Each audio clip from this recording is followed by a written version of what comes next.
The signature on the memorandum had apparently been photocopied from an unrelated letter that Truman wrote to Vannevar Bush back, written in 1st of October of 1947. So you get the impression this thing was just a hoax. There are other anomalies that were noted and published in various media. So it quickly, within the UFO community, in just a few years, it was recognized by everyone that these documents were just fakes. And so most people either never heard of MG-12 or they, quote, know, close quote, that it was just a very elaborate hoax. Until Friedman comes along. Stanton Friedman, he was a nuclear physicist. He spent over a decade painstakingly probing 15 libraries and archives, and he now has cast significant doubts about the doubters. He has refuted most of the documentation quibbles that were raised by the skeptics, but more importantly, he compiled detailed dossiers on each of the 12, and he's made some intriguing discoveries. See, by collecting the details on each one, some very interesting corroborations have emerged. And these are all published in his book, Top Secret Magic, in 1996. Let's take General Nathan Twining as an example. He had been scheduled to fly to Seattle on July 16th of 1947 to review the new B-50 bomber that was being built by Boeing at that time, and also to do some fishing with some old friends. So that was all scheduled for some time.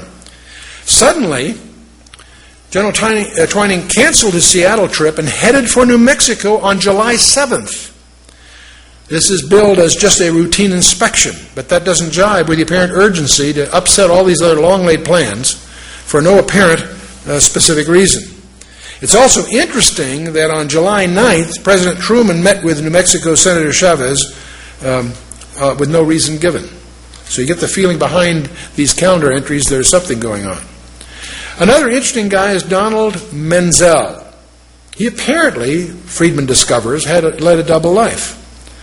As a UFO debunker and a distinguished astronomer in public, he was a well-known astronomer. He also ran around poking holes at these UFO conjectures that were going on in those days. But it turns out he was also a linguist, a cryptographer, and a consultant to the National Security Agency and the Defense Intelligence Agency for more than 30 years, and this was not known in the public. This is something Stanton found out by doing his homework. He held a top-secret ultra-clearance, and none of this was known to the general public. So it's interesting, whoever contrived this hoax had a lot of inside information somehow. Now what's also provocative is Dr. Menzel, he gave some technical explanations disputing some UFO incidents that often were not scientifically defendable, especially for a guy like him who's a competent technologist. So it's strongly suggestive that he had a private agenda of disinformation as part of his job.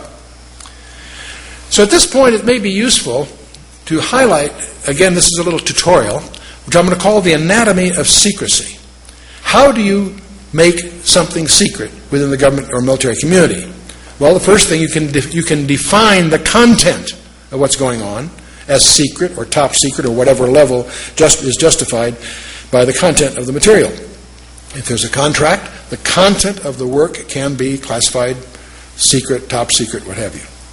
But let's assume you're really serious about making this especially secure. The other thing you can do is called compartmentalization. You can compartmentalize the project. And how do you do that? You make the existence of the contract classified. And these are usually in the intelligence community, and that's why they go by a nickname. They're called black programs from the intelligence side. These are great contracts to get because your competitors don't know they exist. So they're sole source, and they're considered attractive contracts. See, I have served as chairman of the board of 4 different publicly traded defense contractors.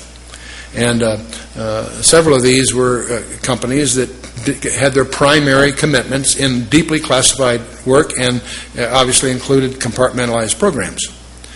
But I have to tell you, I was startled. I spent 30 years in the strategic community, both in the Department of Defense community directly and also, as I say, on boards and of publicly traded defense contractors.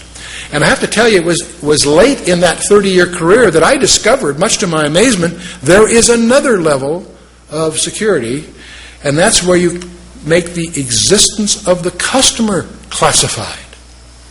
And I was in one of those projects, and it was a very, very strange meeting.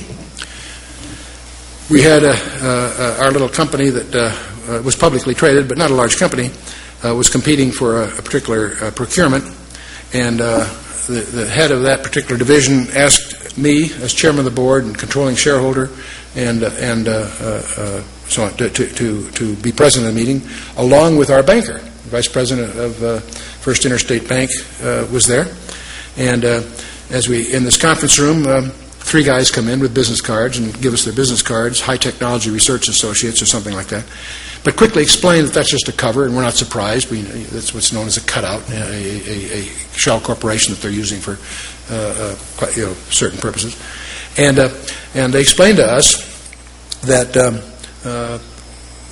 we're down to two companies. Ours, which is a smaller company, and another large company. One of the two companies is going to get, this is like on a Wednesday or Thursday, on Monday, one of these companies will be phoned and get the contract. And we're in the running. Okay, that's exciting. But then they explain that they're very embarrassed because we'll get a verbal okay on Monday if we win. But we'll have to start work right away to make the timing, and they won't be able to get paperwork to us for maybe 60 or 90 days. They're embarrassed, but it takes that long to get the kind of paperwork we need.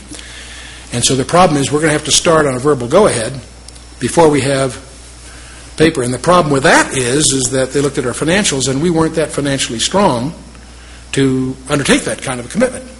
And so that's why they wanted a banker there. And so they said, could the bank extend? I think we had a credit line in those days of, I think, $4.5 million. It would take another $1.5 million to make us presentable for this purpose. And so they asked the bank if the bank could increase our credit line for $1.5 million. The banker very naturally said, "You don't tell us who you are, and you won't tell us what it's all about." The answer is no. And so we're at a stalemate because, as it said, we wouldn't be qualified. And I turned to the vice president of First Interstate Bank and says, "You people have my personal financials." In those days, I had money. That's before I got in my project with the Russians. But anyway, that took me down. But the point is, in those days, I had a net worth. I says, you have a net worth. If I guaranteed the incremental loan, would the bank willing to go along with this? And he said, I can't. He says he didn't have the authority, but we go downtown. He says they'd probably go along with that. So I turned to the customer. I says, if I can pull that off in the next 24 hours, would that suffice? And they said, sure. So that's exactly what we did. I went downtown the next morning to First Interstate Bank. We signed some papers, and I guaranteed an incremental $1.5 million on the existing $4.5 million loan on that Thursday or Friday, whatever it was. And that Monday, we did get a phone call, and we won this contract. And that was it turned out to be the electronics for the B-2. And it was 18 months later that whole project got transferred to Northrop. But prior to that, it was in an organization whose existence is classified. And so it startled me to discover that there's a whole procedure. There are cost recovery procedures. There are courts. There's all the necessary infrastructure to make this all work is in place, and it's all highly classified to protect even the existence of the customer. That's the third level, if you will. You follow me? Well, one of the things that I want to, when you start talking about this with that kind of a structure, how do you also really protect something that you're trying to keep secret? And one of the things you can do is have an active disinformation strategy. You not only keep it secret, you publish things to keep people from understanding what it is, discredit it, or whatever else. And we did that, for example, in the Manhattan Project during World War II. The very existence of our atomic bomb project, the so-called Manhattan Project, was hidden under a whole bunch of other cover stories and pseudo-projects. You went through certain doors, there were projects going on that really had nothing to do with anything, they were just a cover to hide what was really going on. Active disinformation. And one of the things I personally suspect is that's exactly what they did with MJ-12. It's very possible that they surface documents that have flaws in them, knowing that after a few months, few years, whatever, the diligence of researchers will discover that that couldn't have been that typewriter, that really isn't Truman's signature, whatever. So everybody knows that MJ-12 is just a big hoax. What a perfect cover. Ask anybody that's in this community about MJ-12, and they'll shrug it off right away. Oh, that's that hoax that surfaced in the 80s. Really? What a perfect cover. And obviously, if I think it's real, I think it's continued. It obviously has gone under new names and so forth. But I suddenly began to realize that